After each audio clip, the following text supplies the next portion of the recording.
Hello दोस्तों, welcome to sleepy classes. आज से हम अपना मेंस अ डे इनिशिएटिव शुरू कर रहे हैं फॉर जीएस। यहाँ पे हफ्ते में 4 दिन मंडे, ट्यूसडे, वेंसडे, थर्सडे को एक एक क्वेश्चन आपका हर जीएस पेपर से जो है डिस्कस किया जाएगा। Absolutely free of cost initiative है, राइट। इन 4 दिन हम जो है आपसे एक एक क्वेश्चन जो है हर जीएस पेपर से डिस्कस करेंगे ना। आज जीएस 1 की बारी है, तो आज हम ज्योग्राफी में ग्रीन रेवोल्यूशन की बात करेंगे। बहुत ही स्पेसिफिक क्वेश्चन लेंगे हम यहाँ पे। Why did green revolution in India virtually bypass the entire eastern region, although eastern region में फर्टाइल सॉइल और अवेलेबिलिटी ऑफ वाटर है। देखिए, जब भी हम ग्रीन रेवोल्यूशन की बात करते हैं ना, आप हमेशा देखोगे पंजाब, हरियाणा जैसे रीजन्स को हमेशा इसमें पायोनियर माना जाएगा, और जो आपके ईस्टर्न रीजन्स हैं वहां पे इसका उतना इम्पैक्ट नहीं देखा गया। क्यों नहीं देखा गया, हम पूरा जो है आपका स्ट्रक्चर, कंटेंट सब कुछ समझेंगे। बिफोर दैट एक बेसिक बैकग्राउंड समझिए।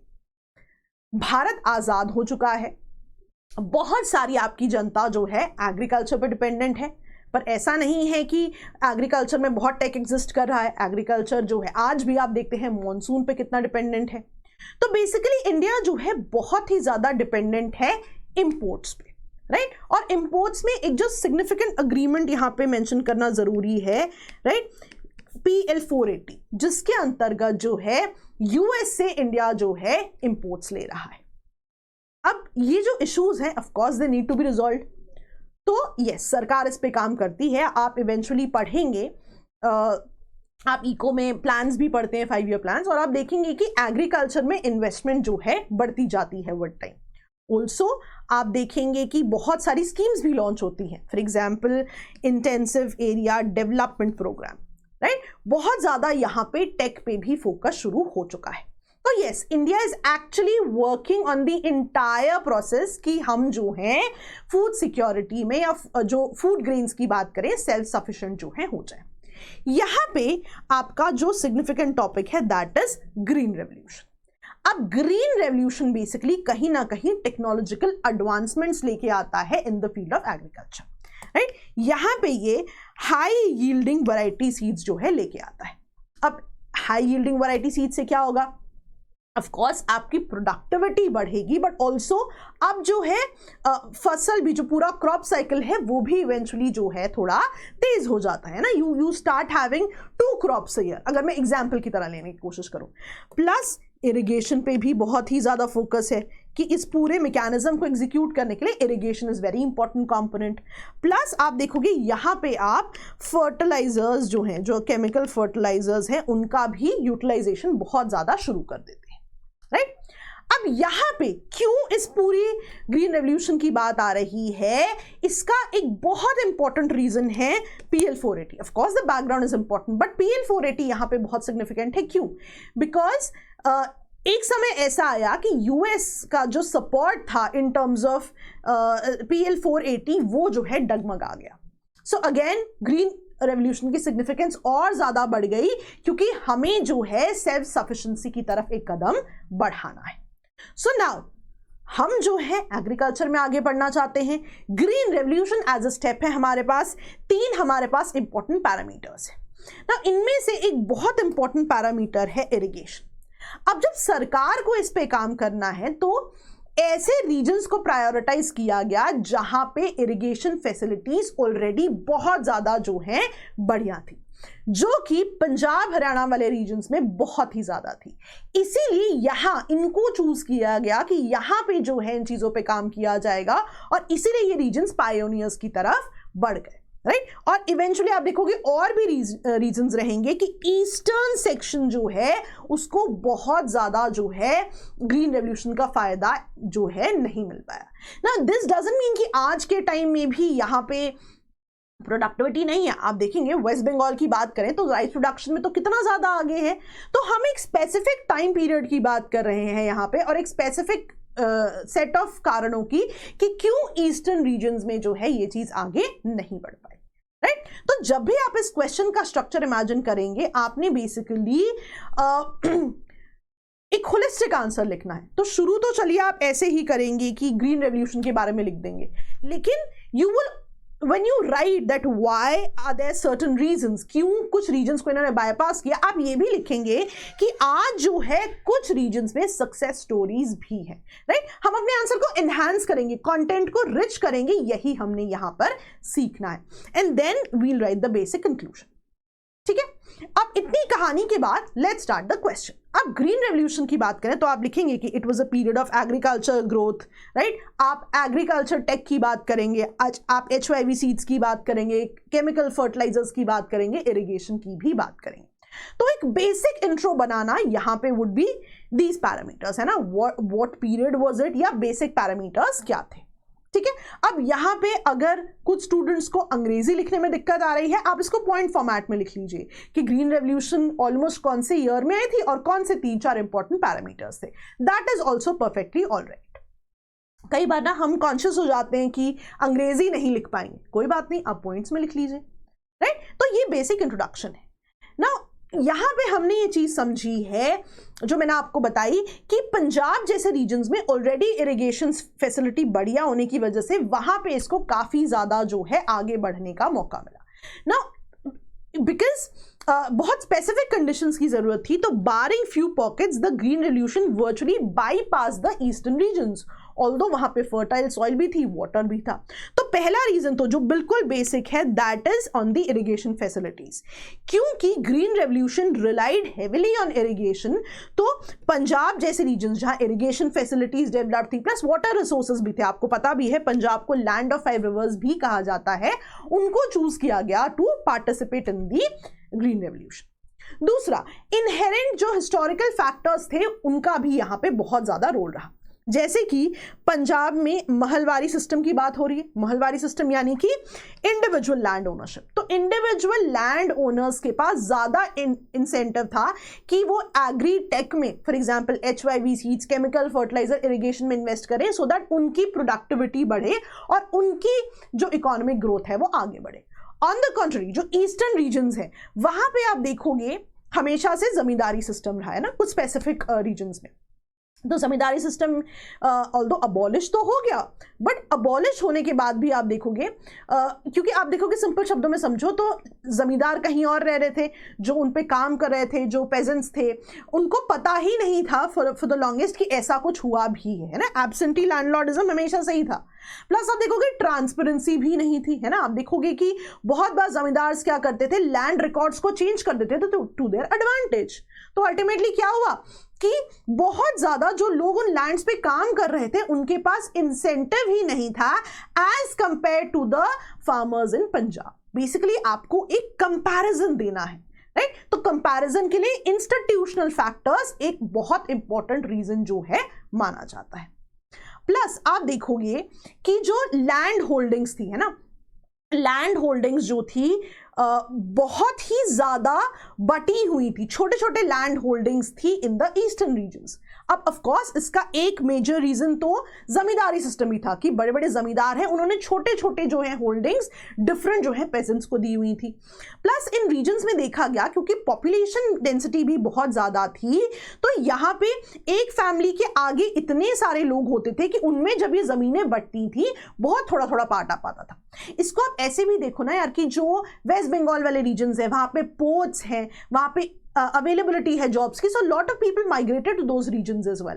सो इवेंचुअली क्या हुआ कि जो लैंड होल्डिंग्स थी वो काफी छोटी छोटी भी थी, तो बिकॉज ऑफ दैट भी उनके पास इतने रिसोर्सेज ही नहीं थे वहां पे फार्मर्स के पास कि वो जो है इन एडवांसमेंट्स पे इन्वेस्ट कर सके।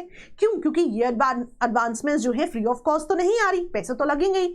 तो साइज ऑफ लैंड होल्डिंग्स भी जो है इन द ईस्टर्न इंडिया वो very small, because of which इसको वहां पे बहुत बढ़िया तरीके से इंप्लीमेंट नहीं किया जा पाया गया। तो ना यू हैव टू अंडरस्टैंड कि एक रीजन कभी नहीं होता, मेजॉरिटी रीजंस होते हैं जो कलेक्टिवली साथ में आते हैं, जो किसी भी एक रीजन की ग्रोथ को इंपैक्ट करते हैं।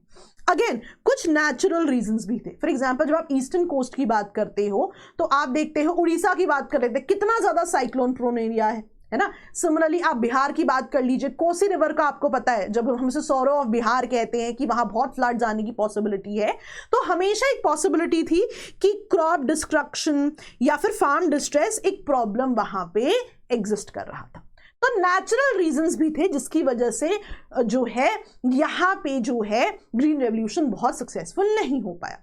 सिमिलरली आप देखोगे कि ईस्टर्न रीजन्स में जो आपकी फाइनेंशियल इंस्टीट्यूशंस थी ये भी बहुत ज़्यादा नहीं थे। एक एग्जांपल ले लेते हैं, जैसे ना आप पोस्ट इंडिपेंडेंस देखोगे, नेशनलाइजेशन तो चलिए इवेंचुअली होती है, उसका इम्पैक्ट भी देखा जाता है, बट जो अवेलेबिलिटी ऑफ क्रेडिट रहा है वो बहुत डिफरेंट रहा है दोनों रीजन्स में। आप देखोगे पंजाब वाले रीजन्स की बात करें तो state bank of Patiala exist कर रहा है ना, अगेन बहुत सारे ऐसे बैंक्स हैं जो वहाँ एग्जिस्ट कर रहे थे, जो कि इतना जो नेटवर्क था बैंक्स का ये ईस्टर्न रीजन्स में नहीं था, which actually made it difficult for people to access credit for this particular thing, क्योंकि जब भी टेक बढ़ेगा ऑफ कोर्स आपको क्रेडिट की भी जरूरत पड़ेगी, राइट। अब टेक भी बहुत एक्सपेंसिव है। अभी हमने समझा कि आपके ईस्टर्न रीजन्स में जो है होल्डिंग्स बहुत छोटी छोटी हैं, तो बहुत ज्यादा स्मॉल एंड मार्जिनल फार्मर्स भी थे, है ना, प्लस इंस्टीट्यूशनल क्रेडिट बहुत ज्यादा अवेलेबल नहीं है ना।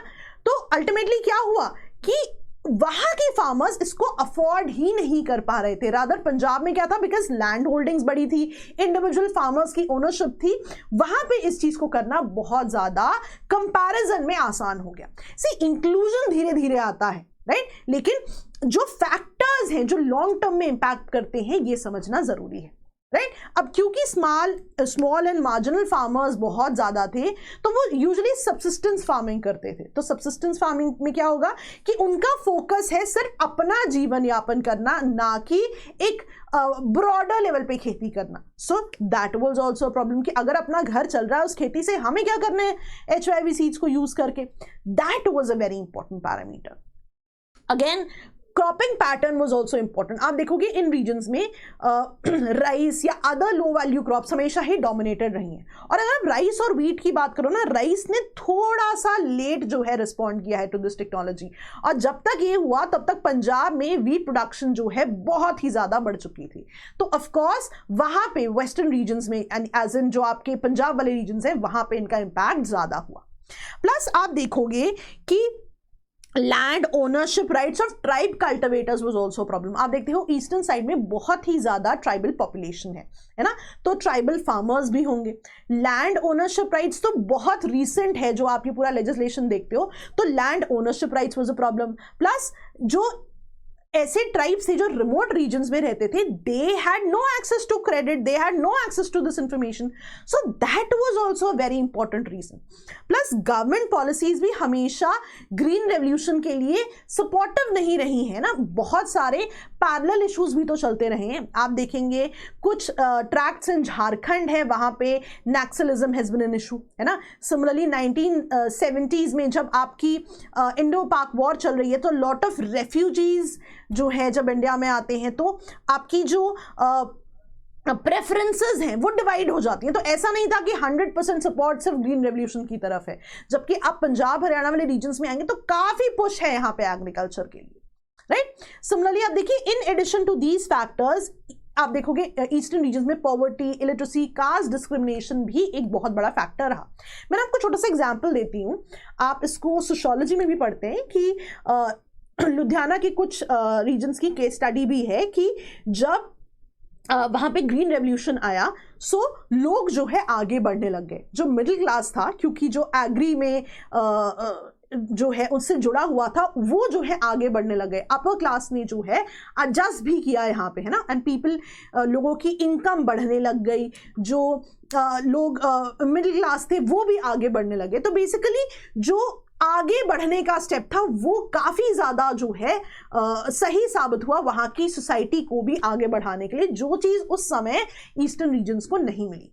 तो ये भी कुछ चैलेंजेस हैं जिन्होंने कुछ लेवल्स पे, इफ नॉट एंटायरली, एक सोसाइटी के लेवल पे जो है इंपैक्ट किया है, राइट। तो ये कुछ रीजन्स की जब हमने बात की है ईस्टर्न रीजन्स की, इनके लिए ये पैरामीटर्स जो हैं बहुत ज्यादा इंपॉर्टेंट हो जाएंगे कि क्यों यहाँ पे बहुत ज्यादा ग्रीन रेवोल्यूशन डेवलप नहीं हो पाया, है ना, उसका इंपैक्ट उतना नहीं दिखा। बट ये भी चीज जरूरी है, मैंने आपको कहा था सक्सेस स्टोरी भी लिखेंगे, ये भी समझना जरूरी है कि हम मान रहे हैं कि ग्रीन रेवोल्यूशन जो है इन रीजन में बहुत ज्यादा सक्सेसफुल नहीं हुई, लेकिन अगर हम with due course of time देखें तो वेस्ट बंगाल ने सिग्निफिकेंटली इंक्रीज किया है अपने राइस प्रोडक्शन को, और one of the top rice producers रहता है हर साल वेस्ट बंगाल। तो ये एक बहुत ही अच्छा पॉइंट रहता है अपने आंसर्स को एनरिच करने के लिए, राइट। हमेशा जो आपका प्रेजेंट कॉन्टेक्स्ट है ना, उसमें आप जरूर किस चीज को जो है ऐड करें। That is why I said कि हम एक पॉइंट जो है सक्सेस स्टोरीज का भी यहां पे लिखेंगे, एक पर्सपेक्टिव ये भी हो सकता है, राइट। अब इसको कई लोग कंक्लूजन में भी यूज कर सकते हैं कि ऑल्दो हम अग्री करते हैं ईस्टर्न रीजन्स में जो है ग्रीन रेवोल्यूशन वर्चुअली बाईपास हुई, लेकिन फिर भी इन रीजन्स ने ग्रो किया है इन टर्म्स ऑफ एग्रीकल्चर, जिसका एक बहुत अच्छा एग्जांपल वेस्ट बंगाल हो सकता है। ये भी एक तरह का कंक्लूजन हो सकता है, right. I have chosen to write it as a separate point in terms of enriching my content, आप इसको कंक्लूजन में भी लिख सकते हैं, right. Then when you write a conclusion आप वहां लिख सकते हैं कि ग्रीन रेवोल्यूशन काफी एक लॉन्ग हिस्ट्री का जो है टॉपिक है, बहुत सालों का, और things have changed from there, right. So yes we agree कि ईस्टर्न रीजन्स ने कुछ चैलेंजेस किए हैं, लेकिन एट प्रेजेंट जो जरूरी है green revolution 2.0 second green revolution की जरूरत है, जिनमें नॉर्मल रिफॉर्म्स के साथ नेक्स्ट जनरेशन रिफॉर्म्स भी आए, सो दैट आपका एग्री और क्लाइमेट रेजिलिएंट और एनवायरमेंटली सस्टेनेबल बन जाए। This could also be a very good conclusion. आप देखोगे बहुत जगह आपको ग्रीन रेवोल्यूशन 2.0 भी न्यूज में दिखेगा। तो अब जब आप ऐसे पर्सपेक्टिव ऐड कर देते हो ना, तो आप एक जेनेरिक आंसर में करंट का एस्पेक्ट जोड़ देते हो। कैसे मार्क्स नहीं मिलेंगे आपको? डेफिनेटली मिलेंगे। तो ये जो छोटी छोटी चीजें हैं ना, स्ट्रक्चर क्या होगा, कंटेंट क्या होगा, how to enrich your answer, यही हम इस पूरी सीरीज में जो है डिस्कस करेंगे। हर रोज आपके सब्जेक्ट मैटर एक्सपर्ट्स आएंगे, आपके साथ डिस्कस करेंगे। पक्का ही इन सेशंस को जो है आप अटेंड कीजिए। Meanwhile before I leave, right, अगर आप चाहें तो आप इंडिविजुअली क्रैश कोर्सेज भी ज्वाइन कर सकते हैं, very very cost affordable prices, right. अब इसमें क्या होगा, मान लीजिए GS1 है, सारा कंटेंट डिस्कस होगा, और ना best part at this point of price point आपको थीम वाइज लाइव क्लासेस मिल रही हैं। मान लीजिए इकोनॉमी, इन्फ्लेशन के मेंस का कंटेंट अलग, क्वेश्चन आंसर फॉर्मेट में, बैंकिंग का अलग, तो absolutely structure, content, question format, और ना आपको मास्टर क्लास भी दी जाएगी एसे और एथिक्स की। So for this price point getting per paper plus आपकी master classes for essay and ethics and there's mentorship by selected candidates as well। तो मुझे लगता है आपको जरूर इस कोर्स से जुड़ना चाहिए। हाँ, फी जो है एक बहुत इंपॉर्टेंट कंसिडरेशन रहती है, और मैं हमेशा कहती हूँ हमारी कोशिश रहती है फी में रियायत देने की। तो जो आपका कूपन कोड वाला कॉलम रहेगा ना, वहां पे आप मेरा नाम श्रद्धा जरूर डालिए, वहां पे आपको कोई ना कोई फी में रियायत जरूर मिलेगी, राइट। तो किसी भी नॉट स्पेसिफिक टू दिस, आप सोशियोलॉजी लेना चाहते हैं, आप PSR लेना चाहते हैं, आप GS लेना चाहते हैं, हमेशा आप जो है कूपन कोड में मेरा नाम डालिए, स्पेलिंग ठीक से देख लीजिएगा, और आपको जरूर कोई ना कोई रियायत मिलेगी। So you must attach your self या you must get associated with these courses. बहुत ही अच्छे प्राइस पॉइंट पे बहुत डिटेल आपको कंटेंट यहाँ पे मिलेगा। Now you can go for individual courses, या फिर आप अगर पूरा कोर्स लेना चाहें, ये आपका प्राइस पॉइंट रहेगा। और मैं आपको बता दूं, irrespective of if you are writing prelims or not, you must prepare for mains, right. And if you go for individual crash course, एक और एडवांटेज क्या है, एक लाइव आंसर राइटिंग बैच हम शुरू कर रहे हैं, you will get free access to it. Live answer writing batch मतलब कि ऑनलाइन क्लास में ही आप हमारे सामने आंसर्स लिखेंगे, हम आपको साथ साथ इवैल्यूएट करके देंगे, और वहीं के वहीं जो है आपका पूरा प्रिपरेशन हो जाएगा, राइट। तो इस पूरे कोर्स को लेने का ये एक एडेड एडवांटेज है। However I would still suggest that you go for this. If you eventually want to go for the entire programme, आपकी फी एडजस्ट हो जाएगी, not a concern, right. But पढ़ाई करते रहना है, ऐसे ही आपसे हर रोज मिलते रहेंगे। ऑल द बेस्ट दोस्तों, बाय बाय।